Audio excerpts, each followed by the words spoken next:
Hello, Internet. Peter here with my buddy Nick Ramirez. We're doing the Hell's Kitchen edition of the Geekiverse show. We had some great announcement this week. What do you think of that?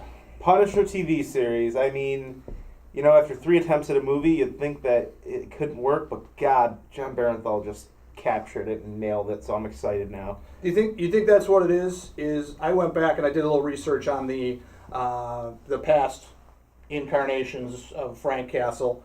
Dolph Lundgren, Thomas Jane, and Ray Stevenson. And here's what I learned while I was doing my research is that there's an anime out there that not my thing, so it never would have crossed my path, where Norman Reedus of the Walking Dead fame voices both Tony Stark and the Punisher in that thing. Have you ever seen it? I've come across it a few times. I've never actually watched it. I'm not big into anime myself either, so I have heard that it's really good though, so I might have to give it a shot at some point. So, what do you think it is?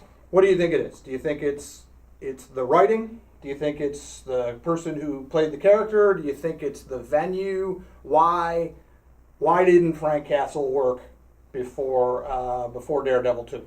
Well, I touched on this a bit in a recent article. Punisher can be a very one-note character. He can get very repetitive and very boring because he's pretty much got one thing on his mind all times: kill every criminal he comes across. And it works best when there's other people reacting to what he does. I think the main issue we saw with those movies was that there wasn't really a supporting cast. I mean, you had some people that were around, Thomas Jane, you had the neighbors, and, Ray Stevenson, you had a couple detectives, but no one actually impacting the story and giving you an idea of how the world's responding to Frank Castle. All the focus on him, and he's really boring after like 10 minutes because he does just do one thing. He's plotting to kill, or he's killing people. He doesn't really do anything aside from that. I thought the Thomas Jane movie was as bad a movie as ever I've seen. It had some cool scenes, but yeah, it wasn't very good. No. I think the only scene that was really memorable was the mariachi guy and him in their car chase fight. That was the only scene that I really remember from it, standing out and saying, "Oh, that was pretty cool." Right. But so what do we know about this one? all we know so far is showrunner and star. Jon Bernthal's coming back. Showrunner Stephen Lightfoot. Hannibal fame. Of Hannibal fame. We have sort of a timeline, but not really-ish. So yeah, the only indication we've got right now is that it's planned for after The Defenders comes out, which, we've got a Netflix series roughly every 6 months. We got Luke Cage in November, Iron Fist coming out. Luke Cage actually releases September 30th. September, right. Iron Fist will be out probably beginning of next year, probably end of next year we'll get Defenders. And do you think we'll see another Daredevil between now and the Defenders? I don't think so. They specifically said that Jessica Jones is not getting its second season until after Defenders, and there has been no announcement formally of a Daredevil third season. Fingers crossed. Hopefully they do one, because show's fantastic. And I know me and you are both big Daredevil fans. So. Absolutely. But probably we won't see anything else till after Defenders. We'll start seeing these other series coming up, new ones, and probably some extra seasons for characters. What do you think about the idea of Frank Castle showing up in some of the other properties along the way? Do you think we'll see him in Iron Fist? Do you think we'll see him in Luke Cage? Do you think we'll even see him in the Defenders? I don't think we'll see him in Luke Cage or Iron Fist, just because he doesn't really fit in with those characters.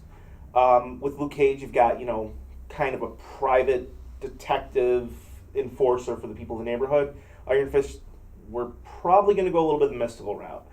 I think we'll probably maybe see him in Defenders, though. I'd love to see, the Defenders are going after the big bad, dealing with the big conflict, but then you get kind of a hint that the Punisher's been gunning down more ninjas throughout Hell's Kitchen.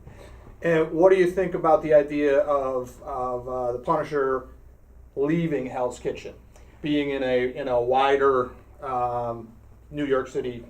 Well, I'm wondering if that's the way they're going to go with it, because they set it up for his series with the end of Daredevil season 2. If you recall, they implied that what happened to his family wasn't an accident, and that it had some ties to his past in the military. He went and got a disc that he had hidden in his house labeled Micro, which hopefully was a reference to the character Microchip, his longtime partner. Right. So I wouldn't be surprised if his story is dealing more with a kind of international cartels and espionage aspect. So, and I think that that's a really cool way to go with Punisher, especially with his Black Ops past, where he's still dealing with street criminals, but they're on a more national scale coming into his home turf where he's. Yeah, I think Frank Castle. It might be too small. It might be Hell's Kitchen might just be a little too small for him. So Hell's Kitchen's too small as it is right now. There's a lot, good half dozen heroes running around it right now, though. Right. And I know we're getting Misty Knight and Colleen Wing being introduced soon too. So it might be best if Castle just decides, all right, you guys got this little 10 blocks here to micromanage. I'm going to go kill everyone I can find everywhere else. So The last thing I'll say about it is it's a little disappointing that Jon Bernthal won't be playing the Punisher in Civil War because his character played such a big role in Civil War, the comic. It's too bad we won't see him there. I would love to have seen like the Defenders and some of the characters from Agents of S.H.I.E.L.D. go up in Civil War. I definitely see why they didn't. You know, a lot of things that work in the comics, you got to remember comic books. We got, Civil War had a full series of its own, then all the tie-ins that gave us a lot of those memorable moments. You don't have that much time with a 2.5-hour movie. Anything more than that. To honestly capture every single moment that every fan is thinking of as iconic from Civil War.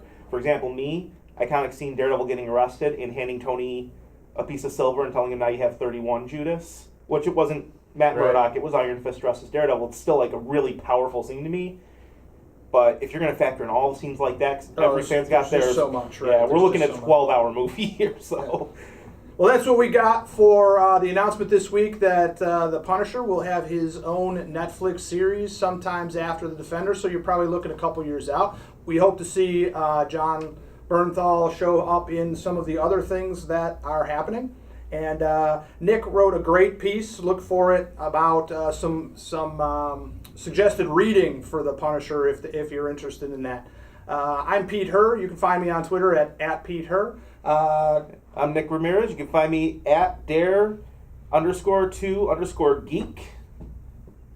So thanks for tuning in. I want to know what your comments are on the Punisher having his own series. You can leave those in the comments below or on our website, thegeekiverse.com. Thanks for tuning in. One last thing, tweet us, Bernthal.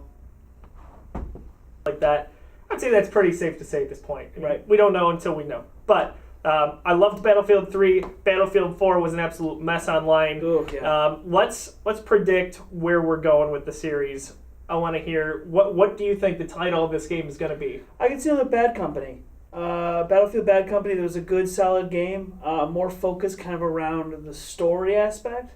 And I could see that playing really well in the kind of, we want to see EA, because they've taken on